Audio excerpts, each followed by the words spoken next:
kababayan, sinabihan po tayo dito na huwag po tayo magsasalita ng hindi maganda dahil baka may mga nakapaligid na mga pulis na handang dakpin ang lalaban. Pero ito lang ang sasabihin ko sa inyo. Kayong mga pulis na naandyan, alam nyo sa puso nyo na mali ang ginawa ni Torre. Alam ninyo na abusado na ang gobyernong ito.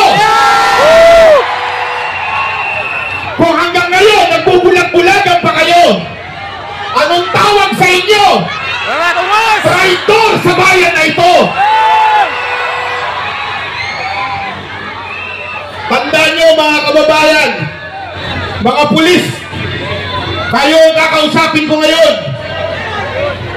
Sinasabi nila na hindi applicable yung Article 59. Mali po yun. Bakit? Ginamit nila ang Article 7 para hulihin si Pangulong Duterte. Hindi pa pwedeng sundin ang isang article, yung isa hindi. Kahit ang Biblia sinabi yan. Tandaan nyo sa James 2 verse 10, basahin nyo. Sundin mo man ang lahat pero may mamiss kang isa, guilty ka sa lahat. Ang ginawa kay Pangulong Duterte ay labag sa ating batas. Kinidnap nyo ang aming Pangulo. Susubukan ko lang to the international media. This is not about Duterte and Marcos.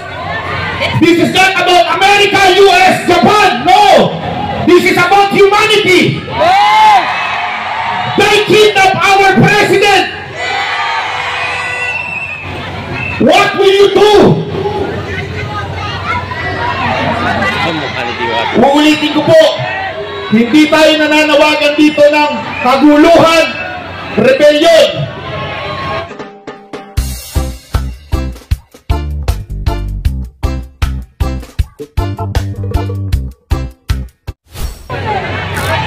Ilan dito ang walang tulog? Hindi kayo makatulog dahil sa nangyari kay Pangulong Duterte. Ilan sa atin? Alam nyo mga kababayan, sinabihan po tayo dito na huwag po tayo magsasalita ng hindi maganda dahil baka may mga nakapaligid na mga pulis na handang dakpin ang lalaban. Pero ito lang ang sasabihin ko sa inyo. Kayong mga pulis na naandyan, alam nyo sa puso nyo na mali ang ginawa ni Torre. Alam ninyo na abusado na ang gobyernong ito. Kung hanggang ngayon nagbubulag-bulagan pa kayo, anong tawag sa inyo? Traitor sa bayan na ito.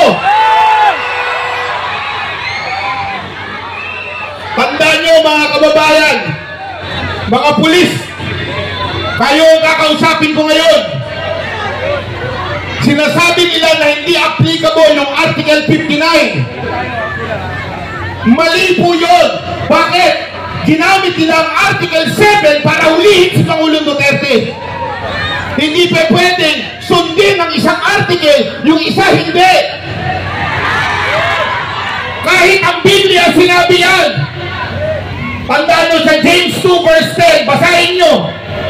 Sundin mo man ang lahat pero may mamiss kang isa, guilty ka sa lahat. Ang ginawa kay Pangulong Duterte ay labag sa ating batas. Kinidnap nyo ang aming Pangulo. Susubukan ko lang to the international media. This is not about Duterte and Marcos. This is not about America, US, Japan. No! This is about humanity. They kidnapped our president. What will you do? Uulitin ko po, hindi tayo nananawagan dito ng kaguluhan, rebellion. Dahil ako po ay against God. Dahil I believe in Romans 13 verse 1, submit to the authority. Pero, kailangan natin ilabas ang sama ng ating loob dahil yan ay protektado ng ating konstitusyon. Ito ang ginagawa namin ngayon.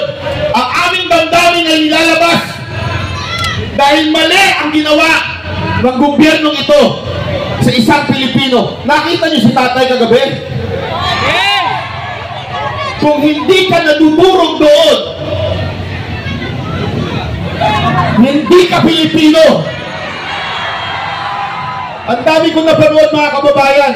Hindi ho sila political, pero nakita nila yun, nadudurog sila. Bakit? Ang isang Pilipino nakaupo sa puti. Akala ko ba malaya tayo? Akala ko ba malaya ang Pilipinas? Bakit Amerikano puti ang umuusik sa ating Pangulo? Hindi kami nagagalit kung gusto nyo usigin sa korte ng Pilipinas. Tama! Yan ang tama, due process yan eh. Pero puti, hindi kami papayag dyan. Mali po yan. Alam niyo po, yan ang ginawa sa KOJC. Marami sa atin ang hindi masyado pang naniwala nun. Baka naman hindi tuloy-tuloy ito. Hanggang kinulog si Pastor Kibuloy. Inusik ng mga maling warrant. Kulang tayo lahat ng vlogger. Tapos sinunod nila si Pangulong Duterte. Ito ang tanong ko sa inyo. Kayo mga Pilipinong tulog pa. Kailan kayo gigising pag may mangyari na kay Pangulong Duterte? Kung may mangyari na kay VP Sara, ikulong din siya? Kailan kayo magigising? Kaya mga kababayan, nananawagan po ako sa inyo, imulat natin ang mata ng mga kababayan natin. Dahil ako naniniwala sa iba't ibang parte ng probinsya, nagising na po sila. Kaya mga kababayan, ngayong araw ko meron lang akong isang tatawagin. Itong tao na to, noong pasasalamat sa Luneta, ay binu. Bakit? Nakinig siya kay Pangulong Duterte na huwag iboto ang bangag. Alam niyo po, bago mag-eleksyon ng 2022, 3 beses po ako pinatawag ni Pangulong Duterte at nag-uusap na kay kwentuhan. At tinanong ko sa kanya kung sino ba talaga ang gusto niyang maging susunod na Pangulo. Paulit-ulit niya sinasabi, ayaw niya kay Marcos. Ayaw niya. Pero alam ko na mabigat ang laban. Bakit? Naandun yung anak niya. Alam ko, maraming magagalit sa amin pag hindi kami nag-Marcos. Dahil kami po ay nasa community din. Ilang beses po kami nakapunta sa bahay niya. Pero nakinig po kami kay Pangulong Duterte.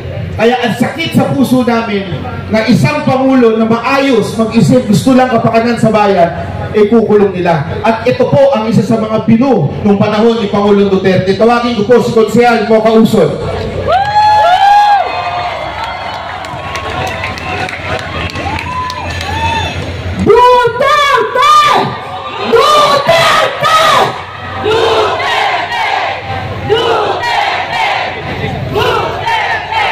Ang mensahe ko ngayon, Tatay Digong, sana mapanood mo ito. Hindi ka namin iiwanan. Tatay Digong, hindi mo kami iniwanan. Ikaw lang ang leader ng bansa na ito na lumbaban sa kriminalidad, droga at korupsyon mata sa mata. Inalay mo, Tatay Digong, ang buhay mo para sa amin, para sa aming bayan. Kaya Tatay Digong, kung nakikinig ka at napapanood mo ito, hindi ka namin iiwan. Tatay Digong, kahit nandyan ka mag-isa sa The Hague, the Netherlands, kasama mo kami. Lagi kang nasa aming panalangin. Tatay Digong, mahal ka namin. Mahal niyo po ba si Tatay Digong? Kaya po ako masaya ngayon kasi nakikita ko po yung mga muka noong nakasama natin noong kampanya. Taas ang kaway ng mga nakasama natin. Hindi po natin iiwanan si Tatay Digong. Ngayon ako ay gustong kausapin ko ang ating mga OFWs. May OFWs po dito at mga nanonood ng mga kababayan po natin. Kung kayo ay naniniwala na may ginawang mabuti si Tatay Digong sa ating bansa, kung kayo ay naniniwala na nawala ang droga, bumagsak ang krimen, at naging mas mapayap ang ating mga kalsada, naging mas maganda ang takbo ng Pilipinas, ngayon ang panahon para magsalita kayo. Ngayon ang panahon na umaksyon po tayo. Hindi ko po sinasabi na magrebelde tayo. Kahit isang tao lang ang pumunta rito, pupunta ako. Ganon din po ba kayo? Iparamdam po natin kay Tatay Digong ang ating pagmamahal at hindi po natin siya iiwanan. Ayun lamang po, maraming salamat po. Iisa lang ang kulang talaga dito eh. Sino? Si Tatay Digong. Kaya, bring back Tatay Digong! Bring PRRD home! Diyos na po ang bahala. Sabi sa Biblia, hindi ba? Vengeance is the Lord's. Maraming salamat po! Mabuhay ang Pilipinas!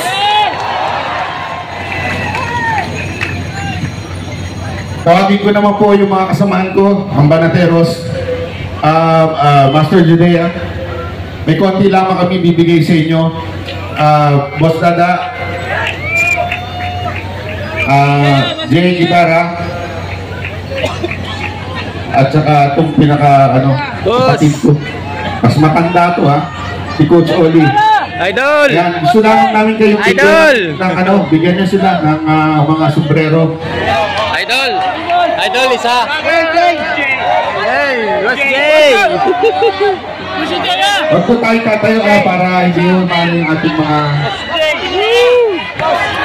What's Jay? What's Jay?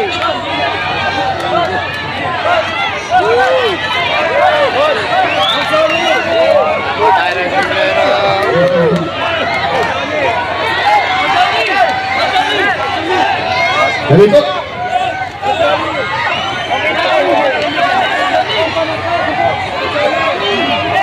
Huwag po tayo Okay na po. Ulit. Maraming salamat po sa inyong pag-attend. Pero iwan ko lamang po kayo isang bagay na sana ho, kahit ang mga nasa gobyerno ay natutulog pa, lagi nating tatandaan, meron tayong Diyos na hindi natutulog. Tandaan ulit natin ang dalawang bagay na paulit-ulit ko sinasabi, puso at panalangin. Pwede ho ba ipanalangin natin gabi-gabi si Pangulong Duterte? Kahit sandali lang po, sabihin lang natin sa Panginoon, Lord, samahan mo po, bigyan mo ng lakas ang ating Pangulong Duterte. Ipanalangin natin, okay po ba yun? Kasunduan ko ha? Hindi kasunduan 20 pesos ba kada bigas ha? Totoong kasunduan ko. Okay, ipanalangin natin si Pangulong Duterte. Maraming salamat po. Ako po si Barat White. Maraming salamat.